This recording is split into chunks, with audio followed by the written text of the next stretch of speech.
बिहार में बागेश्वर धाम के महाराज श्री धीरेन्द्र शास्त्री जी की कथा सुनने के लिए लाखों की भीड़ आई, तो इसके साथ ही राजनीति भी शुरू हो गई।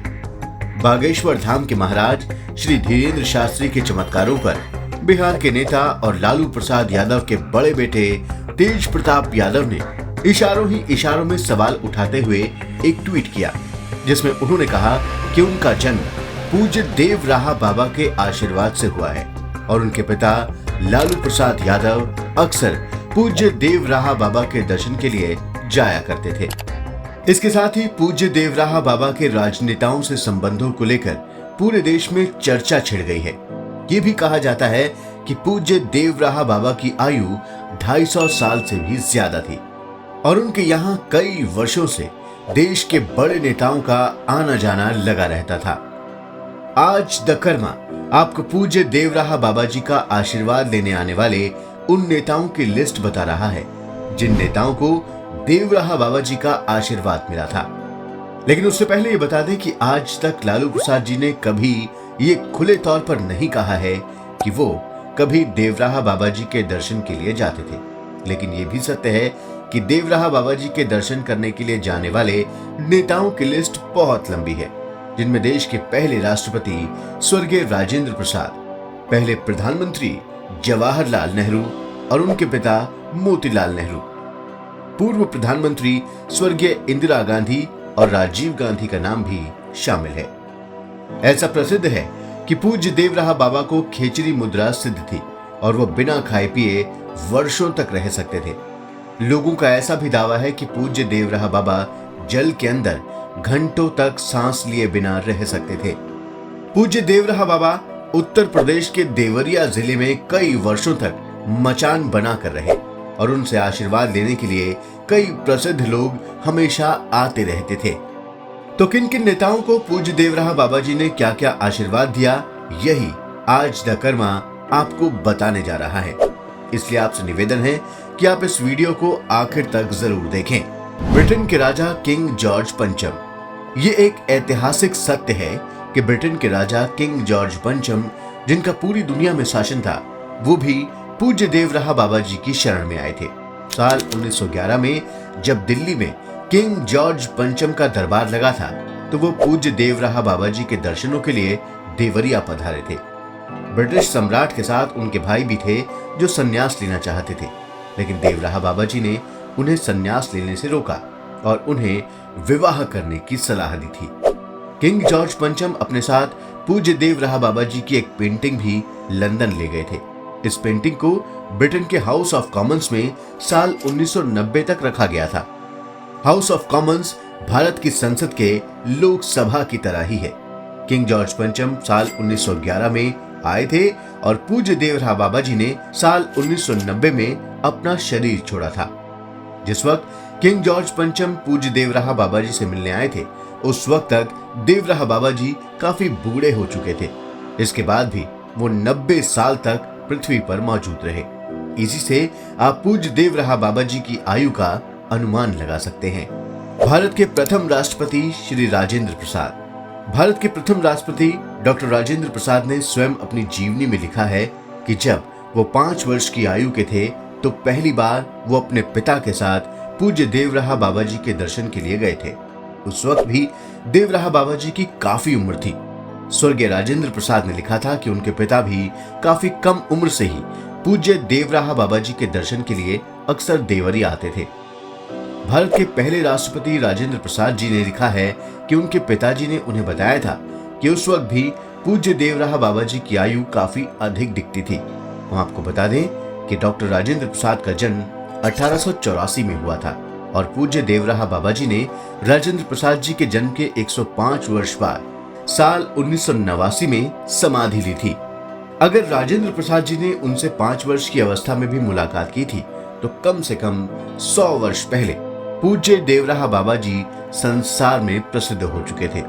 राजेंद्र प्रसाद जी लिखते हैं कि देव राहा बाबा उस वक्त भी काफी वृद्ध दिखते थे।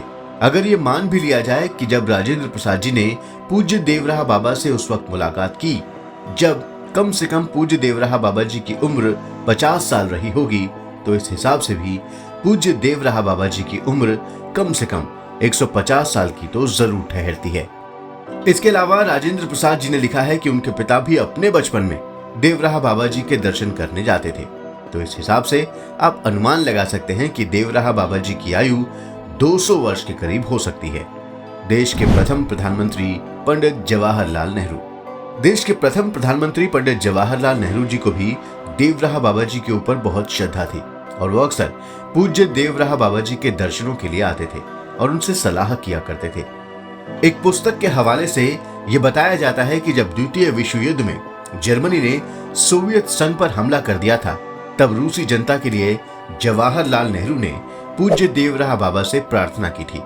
उस वक्त पूज्य देवराहा बाबा जी ने पंडित जवाहरलाल नेहरू को यह आश्वासन दिया था कि जर्मनी द्वितीय विश्व युद्ध में पराजित होगा और रूस की जीत होगी, और यही हुआ भी। ऐसा भी कहा जाता है कि पूज्य देवराहा बाबा जी ने ही जवाहरलाल नेहरू को आशीर्वाद दिया था कि उनके घर एक लड़की का जन्म होगा जो देश की प्रधानमंत्री भी बनेगी। कुछ वर्षों बाद ही इंदिरा गांधी का जन्म हुआ था और वो बाद में देश की प्रधानमंत्री भी बनी। ये भी कहा जाता है कि आजादी के बाद कांग्रेस पार्टी ने जब देश का पहला चुनाव लड़ा तो पूज्य देवराहा बाबा जी ने ही कांग्रेस पार्टी का चिन्ह गाय और बछड़ा रखने के लिए कहा था। इसे जवाहरलाल नेहरू ने तुरंत स्वीकार किया और पहले आम चुनावों में जबरदस्त जीत दर्ज की। इंदिरा गांधी थी पूज्य देवराहा बाबा जी की भक्त। इंदिरा गांधी तो अक्सर पूज्य देवराहा बाबा जी के दर्शनों के लिए देवरिया और वृंदावन आया करती थी। कहा जाता है कि साल 1977 के चुनाव में जब इंदिरा गांधी बुरी तरह से पराजित हुई थी, तब वो पूज्य देवराहा बाबा जी की शरण में फिर से गई थी। पूज्य देवराहा बाबा जी ने ही कांग्रेस के चुनाव चिन्ह को पंजे में बदलने के लिए कहा और इंदिरा फिर से चुनाव जीतकर प्रधानमंत्री बन गई। राजीव गांधी और देवराहा बाबा की मुलाकात। भारत के पूर्व प्रधानमंत्री राजीव गांधी वैसे तो आधुनिक विचारों के थे, लेकिन वो भी साल 1989 में पूज्य देवराहा बाबा जी के दर्शनों के लिए पधारे थे। पूज्य देवराहा बाबा जी ने उनसे अगले चुनाव में दक्षिण भारत के एक खास हिस्से में जाने से मना किया था। पूज्य देवराहा बाबा जी ने उस स्थान के बारे में कहा था कि वो स्थान राजीव गांधी के लिए शुभ नहीं है, क्योंकि वो स्थान भारत के नैऋत्य कोण में पड़ता है और पहले उस स्थान पर महाभूतपुरी था। पूज्य देवराहा बाबा जी ने राजीव गांधी को उस स्थान पर जाने के लिए मना किया था, लेकिन दुर्भाग्य से राजीव गांधी 21 मई 1990 को उसी स्थान पर गए जिसे प्राचीन काल में महाभूतपुरी और वर्तमान काल में श्री पेरम्बदूर के नाम से जाना जाता है। इसी स्थान पर राजीव गांधी की बम विस्फोट में मृत्यु हो गई थी। पूर्व प्रधानमंत्री श्री अटल बिहारी वाजपेयी।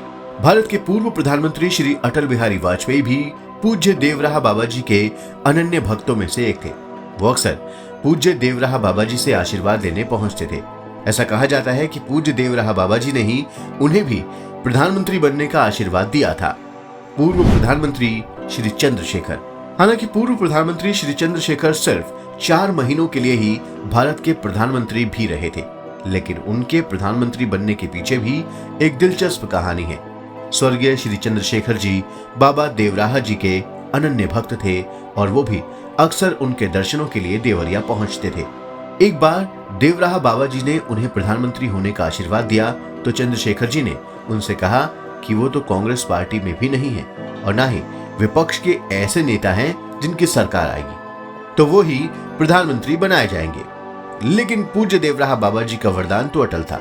अचानक ही एक ऐसा मौका आया जब कांग्रेस के सहयोग से श्री चंद्रशेखर 4 महीनों के लिए प्रधानमंत्री बने और पूज्य देवराहा बाबा जी का वरदान फलीभूत हो गया। इन बड़े नेताओं के अलावा पूज्य देवराहा बाबा जी के शिष्यों में नेपाल के राजा और जयपुर का राजघराना भी शामिल था। कहा जाता है कि नेपाल के राजा की 17 पीढ़ियां देवराहा बाबा जी की भक्त रही हैं। इससे भी आप देवराहा बाबा जी की चिरंजीवी आयु का पता लगा सकते हैं। महान नेताओं में पंडित मदन मोहन मालवीय, सुभाष चंद्र बोस, मोतीलाल नेहरू, पुरुषोत्तम दास टंडन, विनोबा भावे जैसे लोग भी देवराहा बाबा जी से आशीर्वाद लेते रहते थे। साल 1990 में पूज्य देवराहा बाबा जी ने समाधि ले ली और अब वो अदृश्य रूप से भारत की जनता को अपना आशीर्वाद दे रहे हैं। नमस्कार।